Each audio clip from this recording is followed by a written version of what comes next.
आप सबका स्वागत और धन्यवाद। तो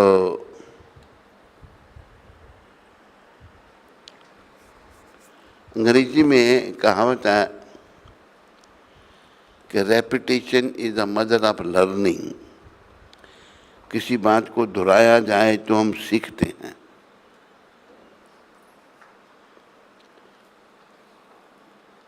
भौतिक जगत के संपर्क में होने से हम इस बात को भूल गए हैं कि मैं ये शरीर नहीं हूँ, मैं इस संसार से नहीं हूँ, एक दिन मुझे यहाँ से निकाल दिया जाएगा। तो ये सीखना है, क्योंकि ये जीवन अनित्य है। एक बार एक राजा था, उसके दरबार में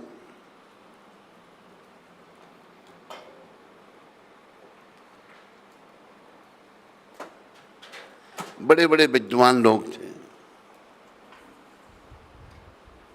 और राजा को बड़ा गर्व था कि मेरे दरबार में इतने बड़े बड़े विद्वान हैं। देवताओं का राजा इंद्र, उसके पास एक खाली कौन से हैं उनके, बृहस्पति हैं। असुरों का राजा बलि महाराज, उसके पास एक शुक्राचार्य है। मेरे पास बहुत विद्वान हैं। एक दिन राजा के मन में आया, मेरे दरबार में बड़े विद्वान लोग हैं, एक कोई मूर्ख भी होना चाहिए। उसने मंत्री को कहा कि हम एक मूर्ख को भी अपने दरबार में रखना चाहते हैं। उसने कहा अच्छी बात है। तो उसने विज्ञापन दी, एडवर्टाइजमेंट दी, इतने प्रार्थना पत्र आ गए। कहने मतलब एक मूर्ख को ढूंढ रहे थे, देखो कितने पत्र, पढ़ो। एक कहता मैं डॉक्टर हूँ, पर मैं मूर्ख हूँ। मेरे पास कोई अच्छा भी मरीज आता है तो उसको मार कर भेजता हूँ। डॉक्टर कहता है धूर्त है ये, तो मूर्ख नहीं है ये। दूसरा कहता है मैं वकील हूँ, बाहर अटला हूँ, पर मैं मूर्ख हूँ। अच्छा भी केस मेरे पास आता है, वो भी हार जाता है। राजा कहते हैं सब धूर्त हैं, मुझे मूर्ख चाहिए। मंत्री परेशान, मूर्ख को कहाँ से ढूंढे वो। एक दिन परेशानी में मंत्री जा रहा था, उसको लकड़ी काटने की आवाज आई, कट कट कट।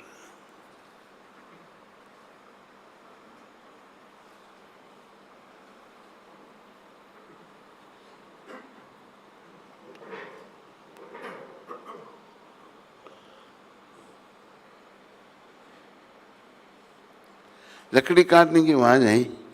मंत्री ने इधर उधर देखा, कहीं मिला नहीं उसको कोई लकड़ी काटने वाला। एक बहुत बड़ा वृक्ष था, उसके ऊपर एक आदमी वो यहाँ बैठा हुआ, यहाँ से लकड़ी काट रहा है। मंत्री चिल्ला, हे तू क्या कर रहा है? कहता है दिन है, तेरे को दिखाई नहीं देता, मैं लकड़ी काट रहा हूँ। कहते यहाँ से काट रहा है तो नीचे गिर जाएगा। कहते जानता हूँ, पर क्यों काट रहा है? ऐसे आने में टाइम लगेगा, यहाँ काटूंगा तो ऑटोमेटिक नीचे आ जाऊंगा। मंत्री ने कहा ये मूर्ख है, जल्दी यहाँ, तेरी किस्मत खुल गई, मैं राजा का मंत्री हूँ। नीचे उतारा, उसको राजा के पास ले आया। कहते महाराज आज ये भगवत कृपा से मूर्ख मिला, इसका इंटरव्यू कर लो। राजा ने जब इंटरव्यू किया, उसको पूछा मूर्खों वाली बातें, कहते हैं ये मूर्ख है। उसको दरबार में नौकरी दे दी। राजा ने उसका नाम रख दिया मूर्खाधिपति, सारे मूर्खों का शिरोमणि।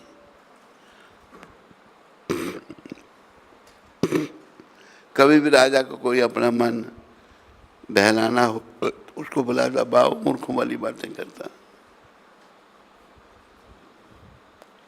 राजा ने उसको मेडल दे दिए, gold medal, silver medal, copper medal, वो मेडल लगा के रखता था, मूर्खता के मेडल। समय और समुद्र की लहर किसी का इंतजार नहीं करते। समय की कदर करना हमें सीखना है। क्या हुआ, राजा का आखिरी समय आ गया और हमारे शास्त्रों के अनुसार ऐसा है कि बिस्तरे पर प्राण नहीं छोड़ने चाहिए, क्योंकि बिस्तरा अपवित्र होता है। नागार्जुन है यहाँ पर? कहाँ से? पहले नहीं था नागार्जुन, अभी कहाँ से प्रकट हुए आप हैं? मैंने इसको पूछा नागार्जुन नहीं है, कहता नहीं है।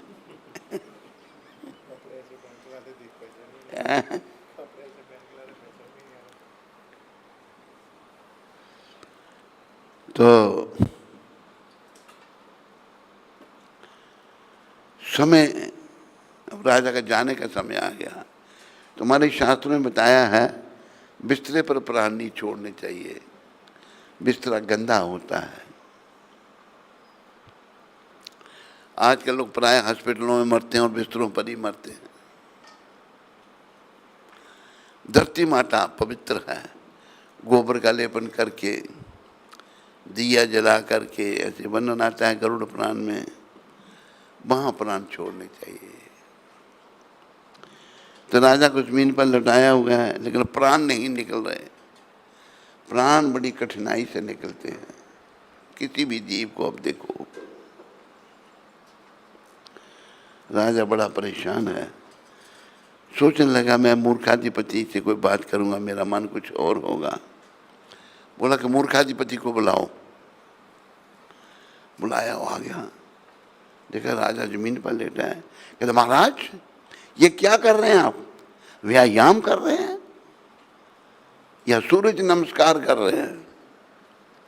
मूर्खाधिपति, ना मैं व्यायाम कर रहा हूं ना सूरज नमस्कार कर रहा हूं, मैं जा रहा हूं। महाराज जा रहे हैं? मैं भी जा रहा हूं आपके साथ। कितनी रानियां जा रही हैं, कितनी फौज जा रही है।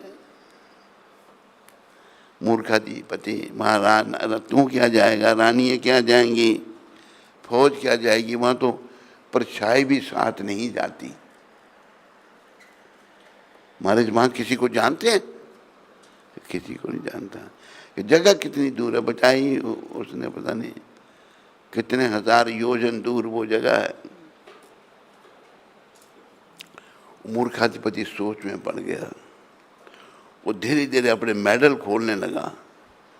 राजा ने सोचा, ये सोच रहा है कि मेरे मरने के बाद इसकी नौकरी चली जाएगी, इसलिए मेडल मुझे वापस दे रहा है। राजा ने कहा देखो मूर्खाधिपति, मेरे जाने के बाद भी तेरी नौकरी नहीं जाएगी, मेडल तुम पहन कर रख। कहता नहीं महाराज, एक बड़े रहस्य की बात मैं कहने जा रहा हूं। रहस्य की बात? मेडल ले लीजिए, अपने एन को लगा लीजिए आप। राजा ने हाथ में मेडल ले लिए। कहते महाराज आप इतनी दूर जा रहे हैं, कोई आपके साथ नहीं, वहाँ किसी को जानते नहीं, आपने मुझे घोषित किया था कि मैं मूर्खाधिपति हूँ। मूर्ख तो आप हैं, आपको पता ही नहीं कहाँ जा रहे हैं, वहाँ किसी को नहीं जानते, कोई साथ नहीं जा रहा। राजा सोचे बात तो ठीक कह रहा है। इसी प्रकार हम सभी मूर्ख हैं, सबने जाना है पर कोई पता नहीं कहाँ जा रहे हैं। वैसे तो कहा कि आए हैं तो जाएंगे, राजा रंक फकीर, एक सिंहासन चढ़ चले, एक बंदे जात जंजीर। जो आया उसको जाना है। सिंहासन पर चढ़ के कौन जाता है? संत महात्मा, जिन्होंने अपने आप को शरीर समझा ही नहीं, जिन्होंने सदा अपने मन को परमात्मा श्री कृष्ण के चरणों में लगा के रखा। जंजीरों में जकड़े हुए कौन जाते हैं? जिन्होंने अपने आप को ये शरीर समझ रखा है और शरीर जबरदस्ती यमदूत छुड़ाते हैं फिर उससे, और वो जंजीरों में जकड़े हुए हैं। यम पाश में बांध करके उनकी आत्मा को लिया जाता है। तो हम सभी मूर्ख हैं, सब ने जाना है, किसी को पता नहीं है जाने का कहाँ जा रहे हैं। तो शास्त्र हमारे मार्गदर्शन कर रहे हैं हमारा। गरुड़ पुराण में भी वर्णन है। गरुड़ पुराण है, गरुड़ जो भगवान के वाहन हैं, तो भगवान से बातें करते हैं वो, उनका अपनी पीठ पे बिठा के ले जाते हैं जहाँ भगवान को जाना हो।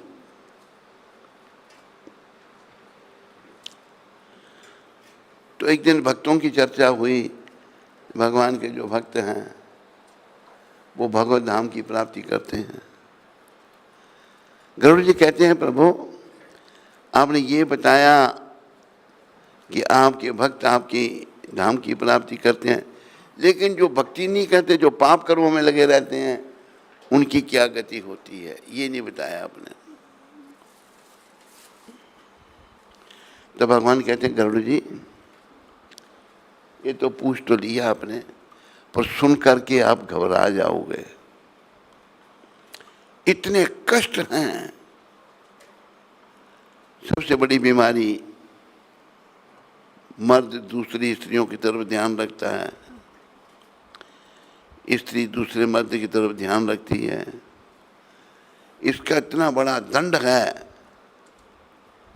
कि दुर्गति, बहुत बड़ा दंड। अगर पुरुष है, उसको तपते हुए लोहे की स्त्री का आलिंगन कराया जाता है, वो तड़पता है, कुछ नहीं कर सकता। स्त्री है तो तपते हुए लोहे का पुरुष, पुरुष है तो तपते हुए लोहे की स्त्री। ऐसे सारा वर्णन गरुड़ पुराण में है नरकों का। तो बहुत कष्ट है। तो ये मनुष्य शरीर कष्टों का निवारण करने के लिए मिला है।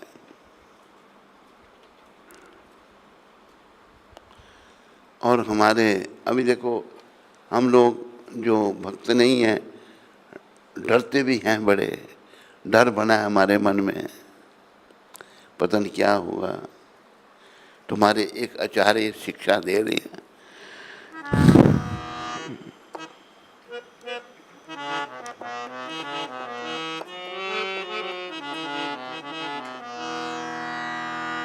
भजहु रे मना श्री नंद नंदन अभय चरनार वृंद रे। भजहु रे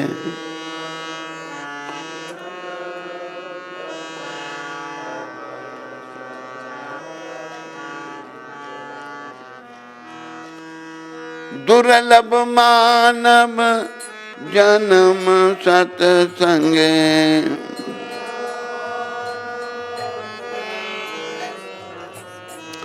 तरहाए भव सिंधु रे।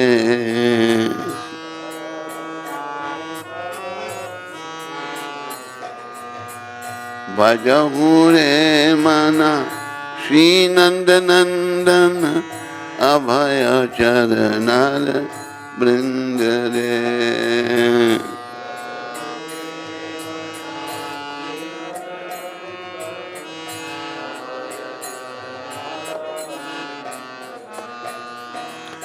शीत आतप बात बरी तन, ए दिन जामिनी जागी रे।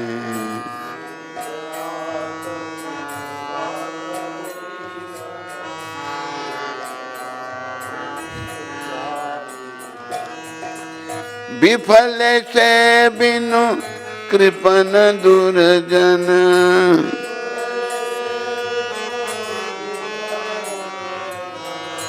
चपल सुख लाभ लागी रे।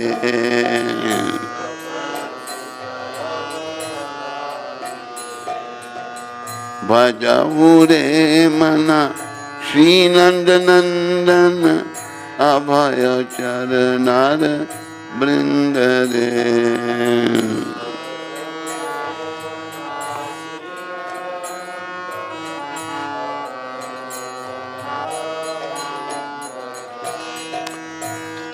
धन यौवन पुत्र परिजन,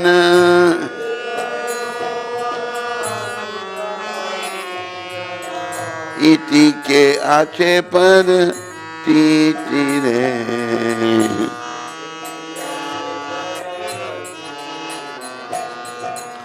कमल दल जल जीवन टलमल, कमल दल भजहु हरि पद नीति रे।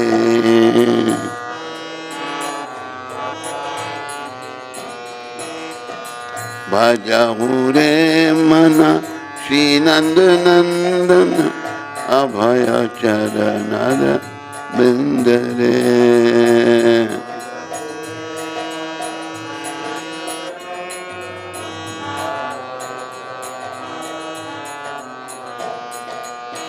श्रवण कीर्तन स्मरण बंदन, श्रवण पाद सेवन दास्य रे।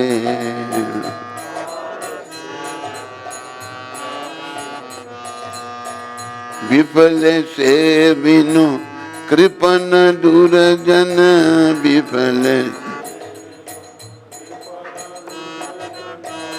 चपल सुख लब लागी रे।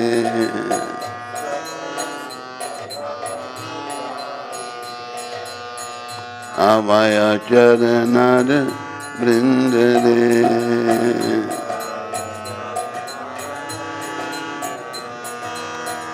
भजहु रे मना श्री नंद नंदन, अभय चरण वृंद रे।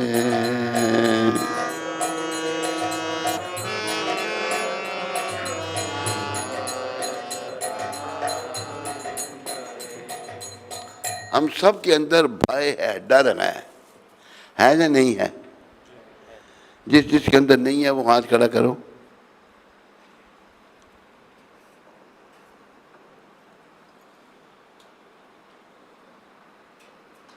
सभी के अंदर है डर, भय। डर तो मैंने सोचा वो क्या काट रहा है तू अभी, ये सब सब्जी क्या क्या सब्जी काट रहा है? लौकी। तो लौकी खड़ी कर दी।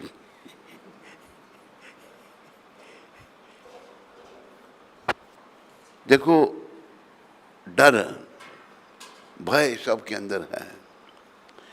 तो ये भय कैसे जाएगा? श्री कृष्ण के भजन करने से, कृष्ण की शरण में आने से, कृष्ण भावना से भावित होने से। हमारे हृदय में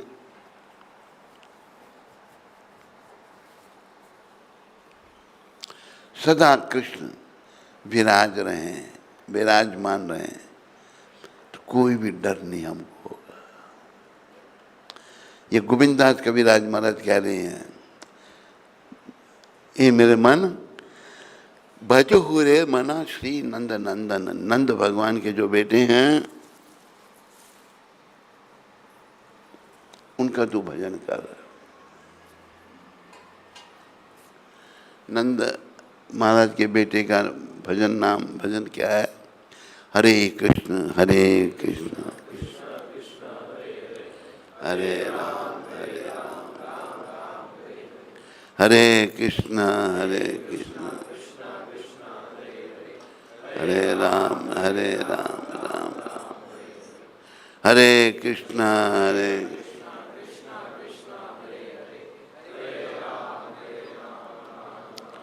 ये भगवान का भजन। मेरे मन तू नंद नंदन श्री कृष्ण का भजन कर, तू निडर हो जाएगा, कोई डर नहीं रहेगा तेरे को। इसका उदाहरण मैंने प्रभुपाद जी देखे। प्रभुपाद जी शुद्ध भक्त भगवान के। एक बार प्रभुपाद अमेरिका में लेक्चर कर रहे थे।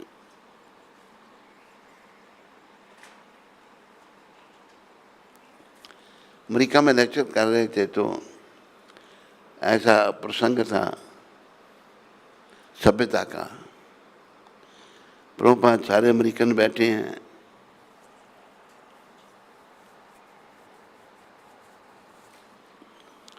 प्रभुपाद कहते हैं your civilisation is the civilisation of cats and dogs. तुम्हारी सभ्यता कुत्ते बिल्लियों की सभ्यता है। बहुत सारे लोग भटक गए, प्रभुपाद ने सिद्ध किया। वहां पता आपको बच्चे का नाम स्कूल में माँ का लिखाया जाता, बाप का नहीं। बाप पता नहीं कौन है उसका, माँ का नाम होता है बच्चे में स्कूल में। एक औरत, 3-4 बच्चे हैं, एक उसका है, किसका है, कैसे, ऐसी उनकी हालत है। तो प्रभुपाद जी ने डर, कोई उनको भाई विदेश में उन्हीं लोगों कहते तुम कुत्ते बिल्लियों की सभ्यता है, सिद्ध किया। फिर उन्होंने हिम्मत चाहिए सच्चाई बोलने की, तो प्रभुपाद जी ने साबित कर दिया कि उनकी सभ्यता ऐसी है। तो देखो हम लोग भारत भी उनकी ओर जा रहे हैं। उन्होंने 200 साल यहाँ राज किया। प्रभुपाद ने एक बात कही कि जितनी क्षति हमारे सनातन धर्म को अंग्रेजों ने पहुंचाई, इतनी क्षति मुसलमानों ने भी नहीं पहुंचाई। मुसलमानों ने भी यहाँ राज किया, हमारे भाई बहनों को मार मार कर मुसलमान बनाया, लेकिन इन्होंने कल्चर ही खराब कर दिया, गंदगी फैला दी।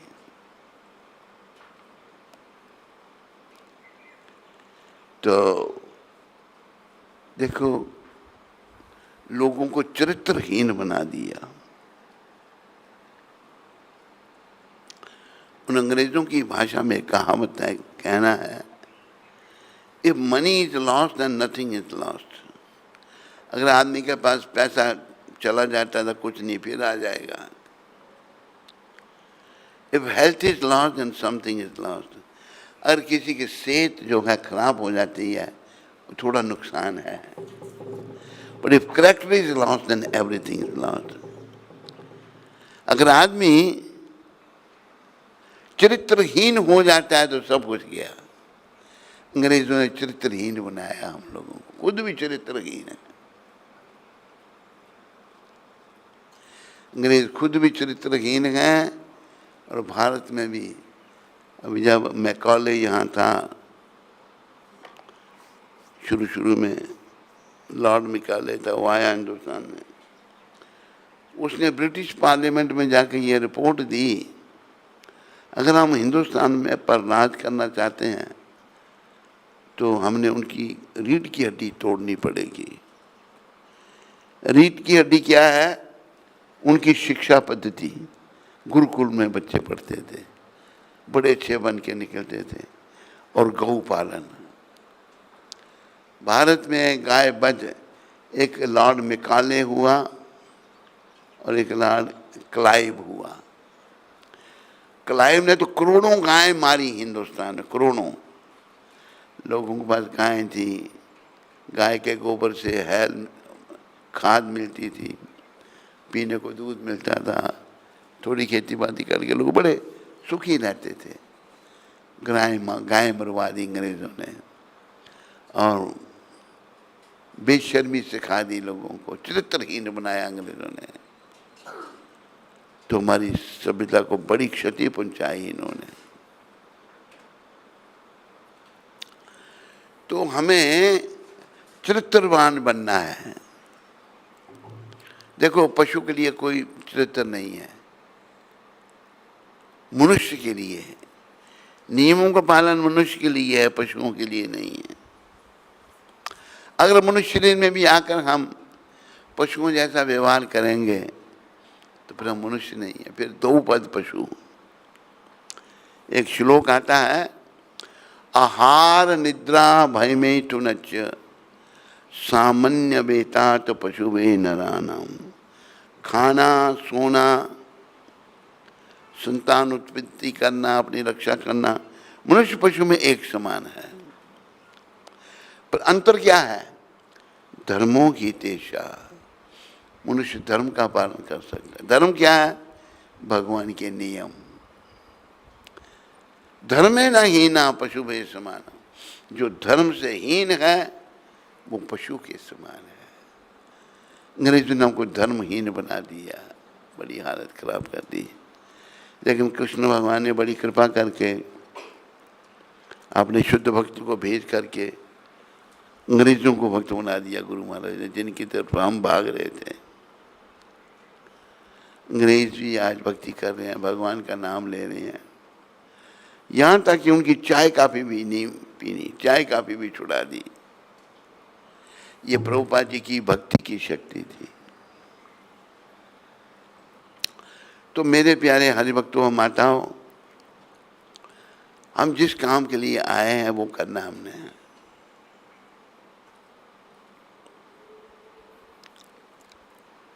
इसलिए कहा है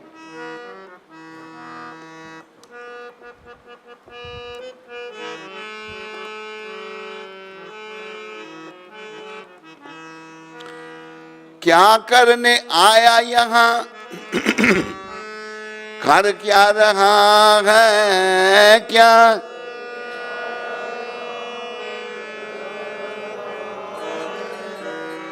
जपना था नाम हरि का, पाप कर रहा है।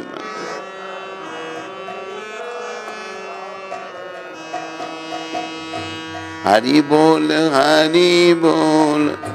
हरि नाम सा, सारे बोलो। मिलेगा ना मानव जन्म फिर बार बार,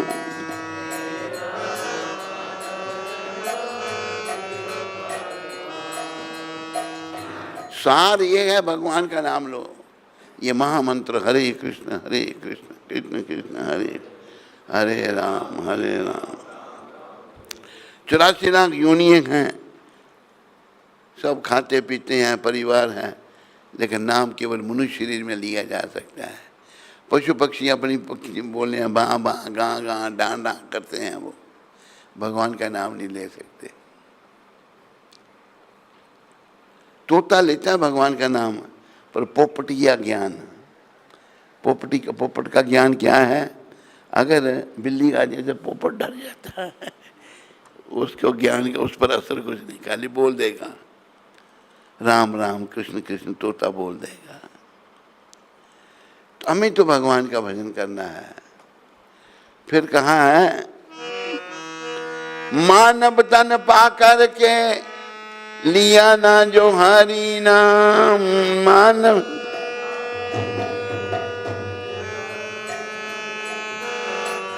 समय बीतने पर होगा बुरा परिणाम।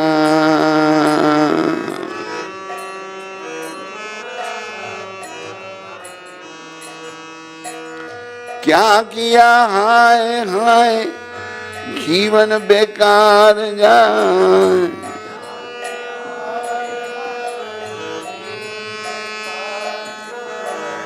लिया नहीं मधुर नाम एक बार।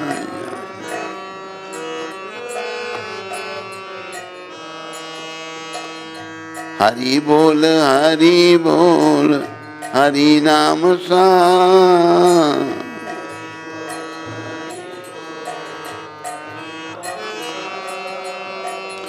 मिलेगा ना मानव जन्म फिर बार बार।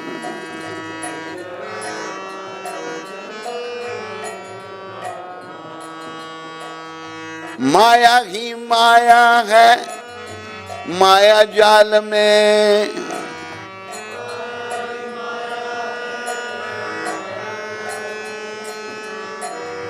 कोई ना होगा उस दिन जाने के हाल में।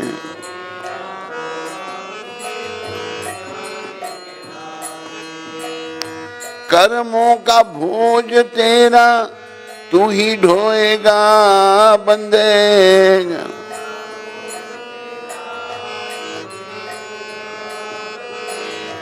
साथ देगा ना तेरे पुत्र परिवार।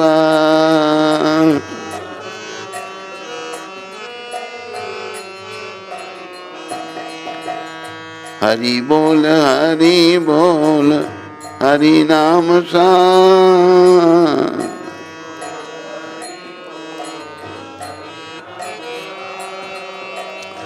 मिलेगा न मानव जन्म फिर बार बार।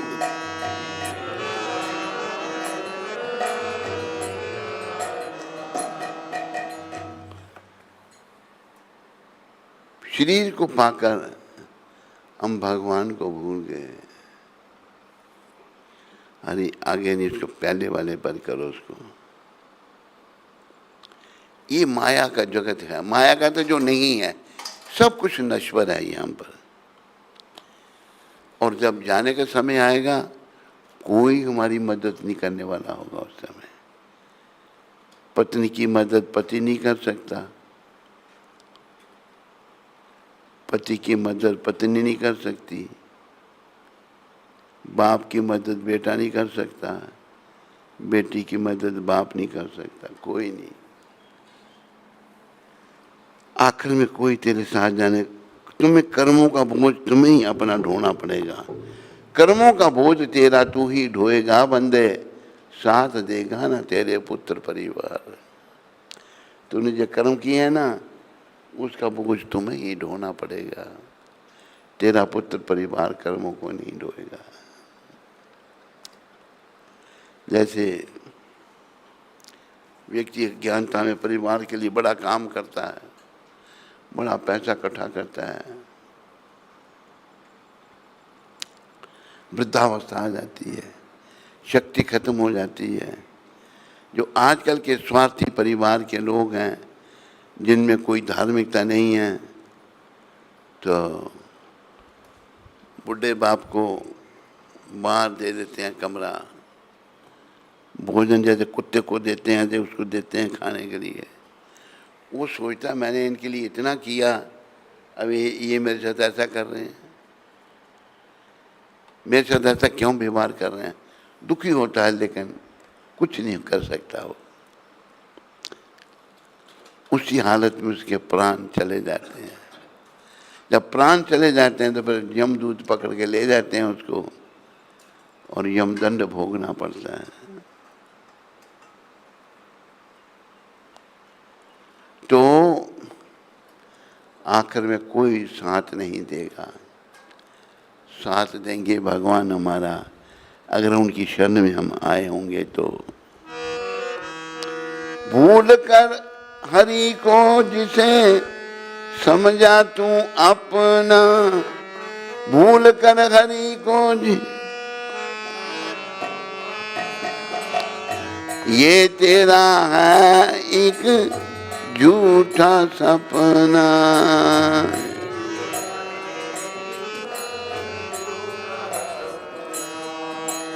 बस यही एक सार हरि नाम प्रेमाधार, बस यही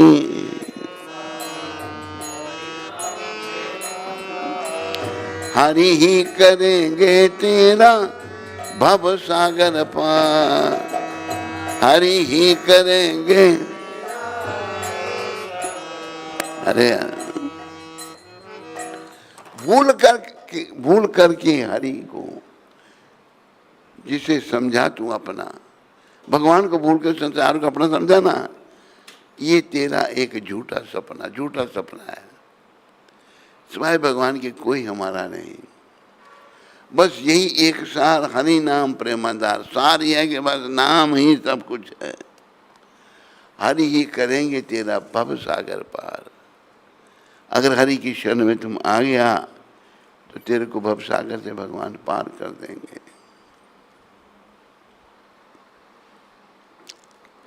फिर कहा है, क्या करने आया यहाँ, कर क्या रहा है, क्या करने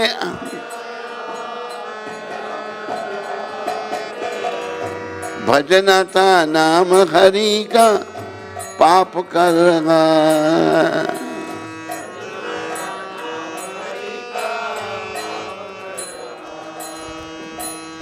कहे चंद्रपति बार बार, बेदर्दी है ये संसार। कहे चंद्रपति बार बार, बेदर्दी है ये संसार। चंद्रपति इस भजन के लेखक हैं, वो कहते हैं, बार बार कह रहे हैं, ये बेदर्दी संसार है, किसी को किसी की नहीं पड़ी।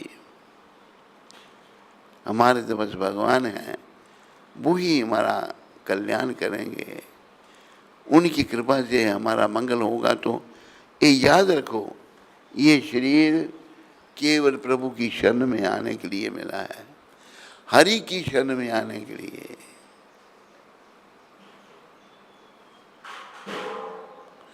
जो तुझसे न सुलझे तेरे उलझे हुए धंधे, बोलो,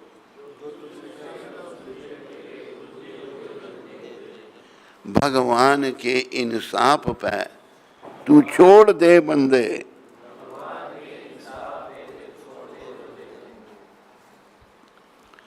जो तू न कर सका वो भगवान करेगा, और वही तेरी मुश्किलें आसान करेगा।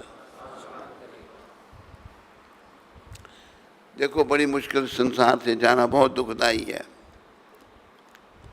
ऐसा बताया कि 100 बिच्छू एक साथ काटे, इतना कष्ट मध्य में होता है।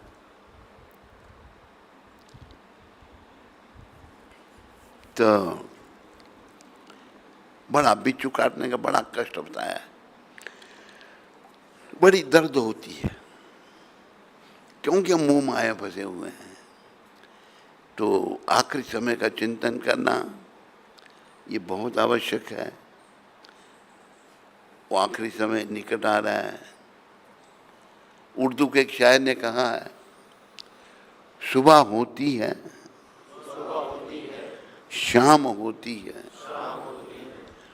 उम्र यूं ही तमाम होती है।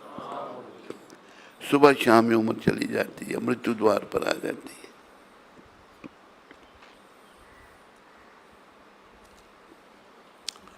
हम यहाँ भजन करने आए थे। मनुष्य शरीर कृष्ण भगवान ने बड़ी कृपा करके हमको दी है। हम उनका क्यों भगवान क्या, क्योंकि हम भगवान के हैं, लेकिन हम वो लोग हैं जो भगवान से अलग हो चुके हैं अपनी मूर्खता के कारण। कृष्ण भूलिया जीव भोग वंशा करे, पाशे ते माया तारे छापटिया दरे। जीव कृष्ण को भूल करके भोगों को भोगना चाहता है तो माया की चपेट में आ जाता है। तो माया की चपेट से बचना है, प्रभुपाद कृपा से प्रयास करना है, कृष्ण की शरण में आने का, भक्तों का सहारा लेना बड़ा जरूरी है। भक्तों के सहारे से ही भगवान का सहारा मिलेगा। तो प्रभुपाद जी जैसे संत जिन्होंने सारी दुनिया को कृष्ण दिए, उनसे प्रार्थना करो हमें भी कृष्ण दे दो। सच्ची प्रार्थना होगी, आपकी हृदय से करोगे, काम चलाओ नहीं, हृदय से जरूर सुनेंगे, जरूर सुनेंगे, समस्या का हल करेंगे। अभी एक आत्मा मंदिर निर्माण में लगी थी, लेबर तंग कर रही है, चेक साइन नहीं है,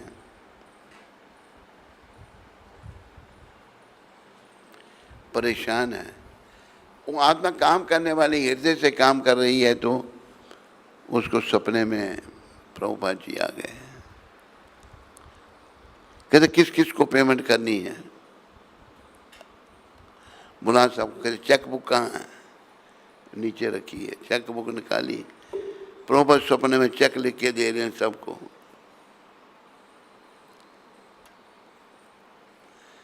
प्रभुपाद ने पेमेंट कर दी। फिर कहा उस आत्मा को अपने गुरु को बुला। उसको अपने गुरु के ऊपर थोड़ी शंका थी। पूछा, प्रभुपाद कौन? तेरा गुरु। नाम लिया उसके गुरु का। गुरु आया, प्रणाम किया, पीठ पे हाथ फेरा, कहते अभी हम दोनों का फोटो खींच। उसका भी वो दोनों फोटो दिखाई देते हैं, प्रभुपाद जी का और वो गुरु चेला दोनों दिखाई देते हैं। तो प्रभुपाद स्वप्न में ये काम करके, एक बैंक मैनेजर वहाँ आया था, मंदिर में भोजन करने के लिए आता था। मैं बात को छोटी कर रहा हूँ। उसने देखा वो आत्मा परेशान है, कहते माता जी परेशान क्यों हो? कहते पेमेंट करनी है, पैसे हैं नहीं, चेक साइन नहीं है। कहते कितना चाहिए आपको? कहते को 1.5-2 लाख। कहते मैं दूंगा। कहते आप तो इंटरेस्ट लेंगे। कहते इंटरेस्ट नहीं लूँगा। 1.5 लाख रुपया दे दिया और पेमेंट होगी। स्वप्न में प्रभुपाद ने की।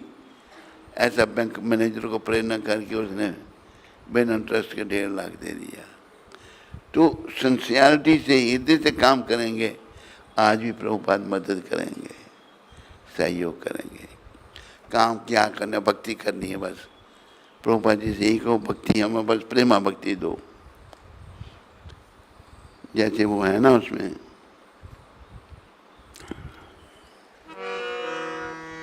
प्रेमा भक्ति जहाँ होते, अविद्या विनाशे जाते। प्रेमा भक्ति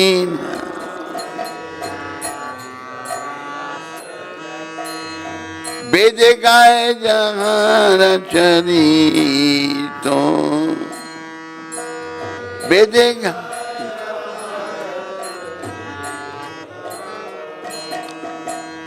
श्री गुरु करुणा सिंधु, अधम जनार बंधु।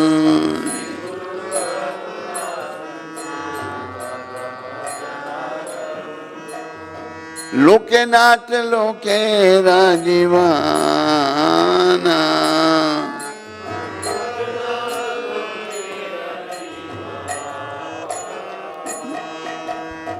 आह प्रभु कर दया, देखो मोरे पद जया।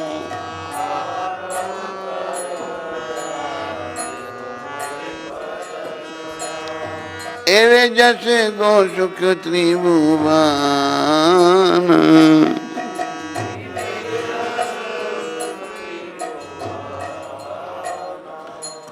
अगर भगवान की प्रेमा भक्ति मिल गई ना, फिर अविद्या अज्ञानता नहीं आएगी।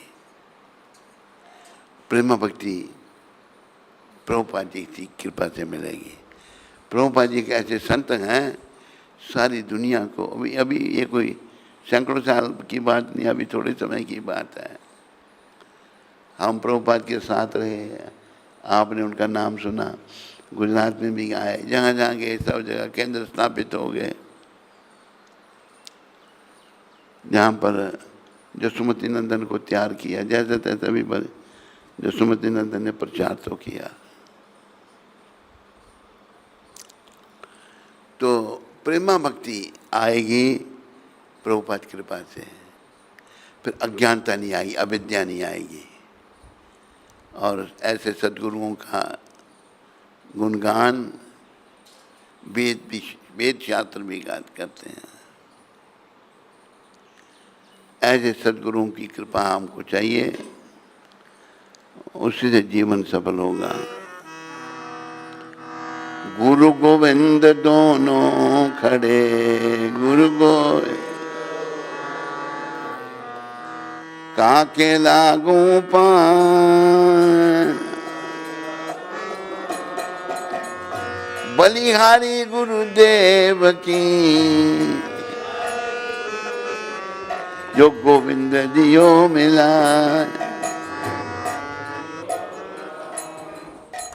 गुरु गोविंद भी सामने आ जाते हैं तो पहले गुरु के चरण छू जाते हैं। काकभुसुंडी जी ब्राह्मण रूप में गुरु का, शिव जी के मंदिर में बैठकर शिव जी का नाम जप रहे थे। गुरु आए, देखा मैं तो शिव जी की आराधना कर रहा हूँ। गुरु जी ने कुछ नहीं कहा, लेकिन शंकर भगवान से सहन नहीं होगा। मूर्ख, तो गुरु को देख करके अजगर की तरह बैठा रहा, जा अजगर की योनि में, तुम मनुष्य योनि के योग्य नहीं है। ओ ये क्या हो गया। गुरु जी ने प्रार्थना की बड़ी, नमामीश मीशाम निर्भाम निरूपम विभु व्यापकम ब्रह्म भेदम स्वरूपम। शंकर भगवान की स्तुति की। शंकर भगवान ने कहा मैं इसको वर दे देता हूँ, ये जिस योनि में जाएगा इसकी भक्ति बनी रहेगी, पर इसको जो है पशु योनि में जाना ही पड़ेगा। तो सदगुरुदेव की कृपा से सब कुछ हो सकता है। बोलो सदगुरुदेव प्रभुपाद की जय। बोलो भक्त और भगवान की जय।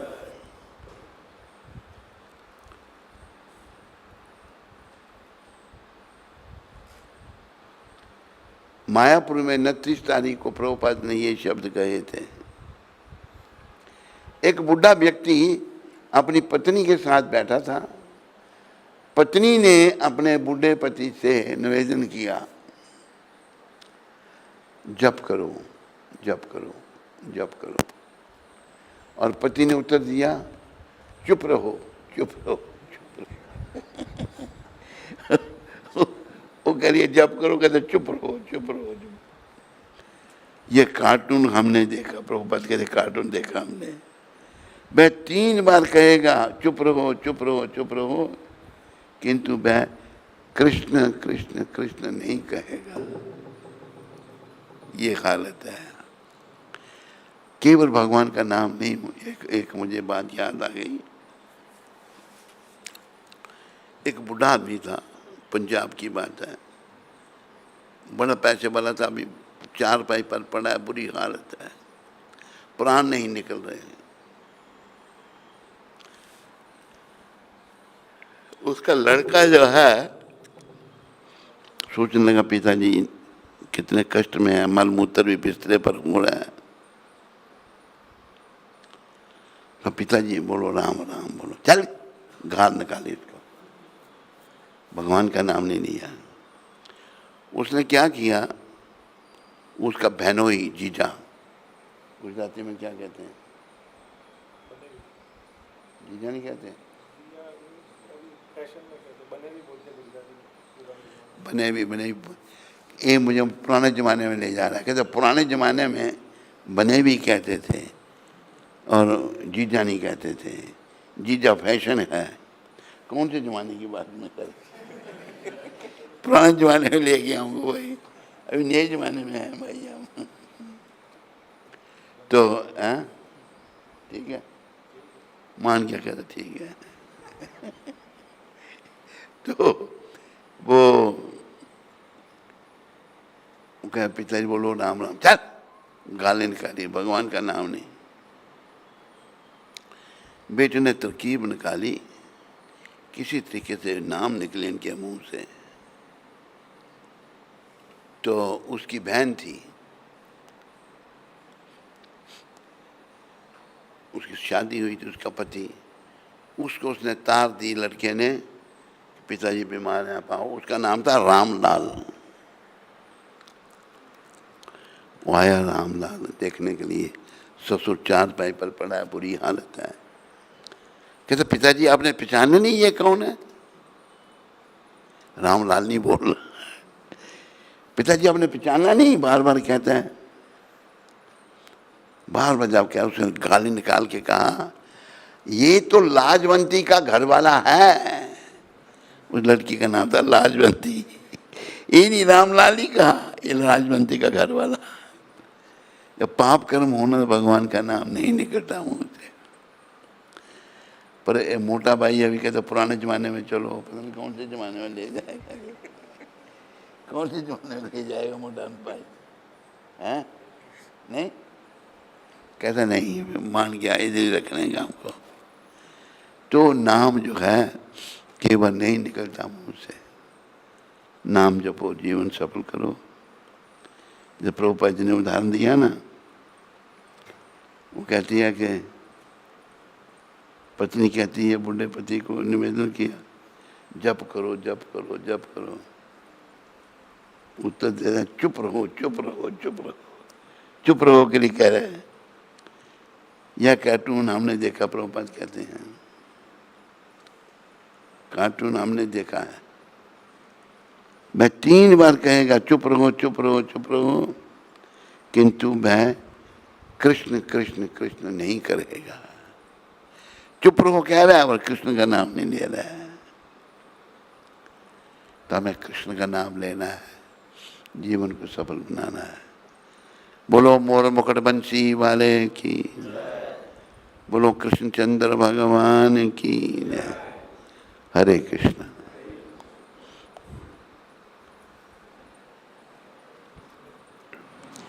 शुभम शर्मा दिल्ली पंजाबी। शुभम शर्मा दिल्ली पंजाबी बाग से। वो पुराने वाला। हाँ शुभम बोलो। हरे कृष्णा। श्री गुरु महाराज जी, please accept my humble obeisances. Guru Maharaj जी, शिला प्रभुपाद जी से और गौर राधा कृष्ण से आपके अच्छे स्वास्थ्य के लिए प्रार्थना करता हूँ।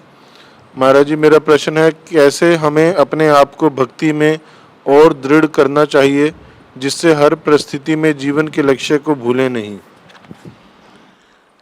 कैसे करना चाहिए? कैसे अपने आप को भक्ति में और दृढ़ करना चाहिए? देखो शुभम शर्मा बेटा, प्रयास करना है,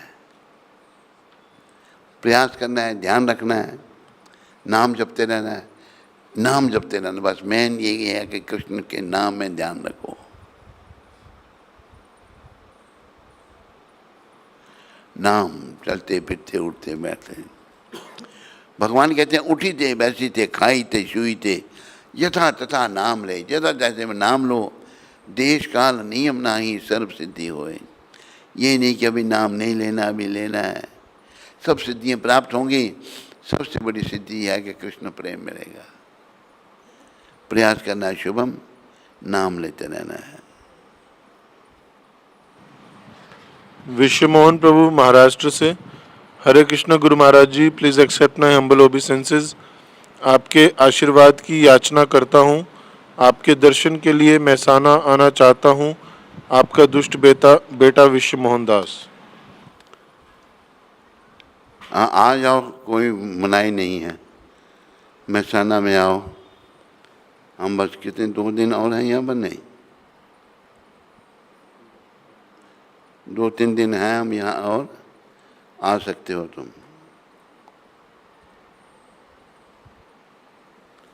हरे कृष्णा। सारे बोलो हरे कृष्णा कृष्णा कृष्णा हरे हरे, हरे राम हरे राम राम राम